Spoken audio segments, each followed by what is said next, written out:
os problemas mais cabeludos consistiam no seguinte: o que é a semiótica, o que é a semiologia? O que é um signo? O que é um significante? O que é um significado? Qual é o referente? Qual é o conteúdo do significante e o conteúdo do significado? Gente, tinha momento em que, lendo esses textos, eu dava um nó na cabeça, porque não dominava ainda a teoria semiológica ou semiótica, e via que, em alguns casos, o resultado era produtivo. Até que, no Brasil, um grande crítico, um brilhante ensaísta, chamado Jean-Claude Bernardet, ele traduziu para a editora Perspectiva de São Paulo um livro do Christian Metz, que virou o guru desta questão. E o Bernardet disse: olha, muito bem que os críticos brasileiros, paulistas e cariocas, os pesquisadores na universidade estejam lançando mão da semiótica, da semiologia, para analisar os filmes.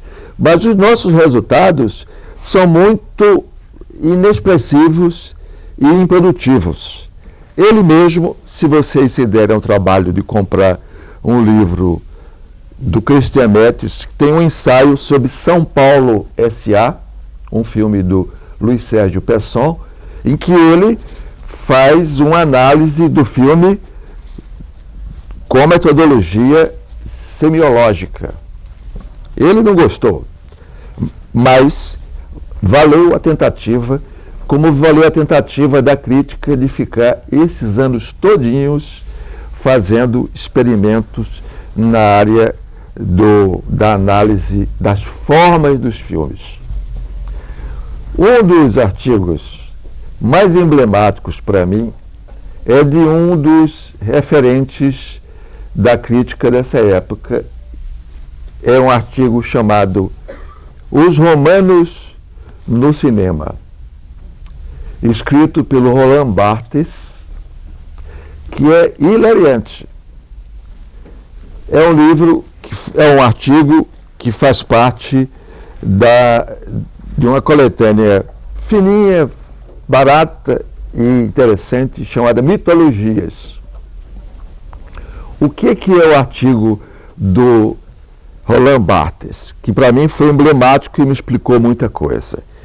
Ele pega um filme americano dos anos 50, cheio de pompa e circunstância, Júlio César, produzido, adaptado e dirigido pelo Joseph Mankiewicz, e analisa o filme de uma forma hilária. Ele diz: neste filme, Hollywood exibe, da forma mais pretensiosa e ingênua, a sua visão do que é a romanidade no cinema. É uma adaptação de William Shakespeare, feita com ambição artístico-cultural, com um elenco fantástico: Marlon Brando, James Mason, Cedric Hardwicke. Olha, um elenco de primeira. Eu, quando era adolescente, vendo o Júlio César, eu queria ser um orador, como Marlon Brando em Júlio César. A eloquência com que ele, papel de Brutus, ele convence as massas, era meu sonho intelectual. Eu disse: quero ser como Marlon Brando em Júlio César, dominando as massas para justificar aquela morte do Júlio César. E é um filme feito com muito capricho, muito critério do ponto de vista da adaptação, que segue a peça de Shakespeare. Mas tem um detalhe que é o detalhe que nos interessaria aqui. O Barthes diz: qual é a ideia que Hollywood tem de romanidade ou de nobreza? atores com a cabeça calva, mas botam um pedacinho de cabelo na testa. Todos os personagens nobres têm um pedacinho de cabelo na testa, que é para dar um ar da dignidade. Os calvos, eles puxam os cabelos para frente. E todos parecem transpirar o tempo todo. Como se trata de uma conspiração da maior importância para o destino de Roma, todo mundo está exibindo no suor, na transpiração, a sua angústia, a sua determinação de fazer algo acima do normal. E a transpiração e o cabelinho na testa são ironizados pelo Roland Barthes de uma forma extremamente marcante, porque ele via naqueles signos, naqueles sinais, ele via toda uma clichêria, toda uma série de visões estereotipadas que Hollywood tinha do que era a romanidade, ou o que era a transcendência de uma peça como Júlio César, ou da problemática em questão na peça e no filme. O Roland Barthes foi um dos mais prestigiados, badalados dos estruturalistas na França dos anos 60 e 70, até morrer. O Roland Barthes, ele frequentava como cinéfilo as salas de cinema, mas dizia: eu não sei como é que os críticos resolvem inventar essa história de transformar a análise cinematográfica, a dissecação de filmes, em alguma coisa na área da semiologia. Não tem quase nada a ver. O significante, o significado, a forma do significante, a forma do significado, essas coisas não têm efetivamente uma aplicação automática na análise de filmes. Por que insistem nisso? Mas os críticos insistiram, e digo a vocês que, passada a febre semiológica, passado aquele furor semiótico, os resultados demonstraram ser bastante interessantes, porque a gente pôde incorporar a análise dos filmes, a decifração da visualidade, ou a interpretação do discurso. A gente pôde incorporar elementos bastante úteis para a compreensão dos filmes. E compreensão da sociedade em que a gente vive. Queridas, meus queridos amigos, nós vivemos em uma sociedade inundada por signos. O tsunami de sinais a todo instante se coloca diante da gente. É uma profusão de sinais, de símbolos, de signos, que não dá para entender, compreender tudo.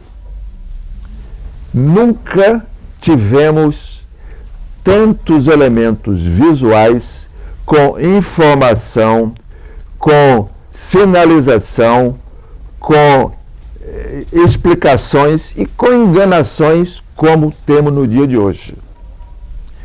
Mas o fenômeno da profusão de sinais, símbolos e signos é uma coisa absurda. Quem veio de metrô,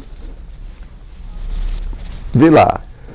Próxima estação, saída, bilheteria, entra, tem lá vagão para as mulheres, vagão para marmanjos, próxima saída, vejo onde. Aí desce aqui no Largo da Carioca para ir para o Caixa Cultural ouvir as bobagens do professor Monteiro, pega aquela saída ali, chega aqui na Caixa, tudo sinal, Caixa Econômica, Centro Cultural, entrada, se identifique. Aí vê dois gigantescos pavilhões anunciando, informando a mostra. Signos, sinais o tempo todo, nos informando, nos dando conta de como a gente deve transitar e circular por nesse percurso. E se for aí vem os ônibus com os números, vem o sinal vermelho, o sinal verde, aí vem a faixa no meio da rua, aí vem tudo nesse meio ambiente em que a gente circula, está inundado por signos, por sinais. Mas isso não é uma exclusividade da chamada civilização industrial, da civilização urbana. Porque se a gente examinar criteriosamente, vai ver que até nos ambientes, nos espaços distantes desse tsunami visual das metrópoles, das cidades grandes, a gente vai ter uma série interminável de referências a sinais. Um dos filmes que eu queria passar aqui se chama Rastejador.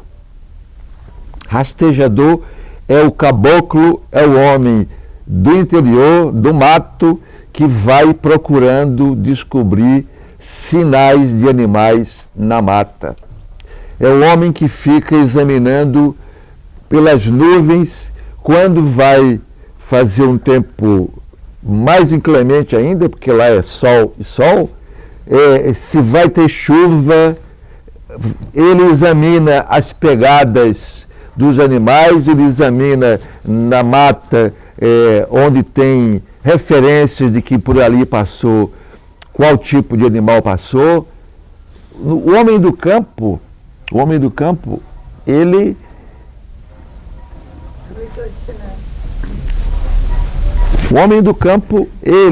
e não é da civilização.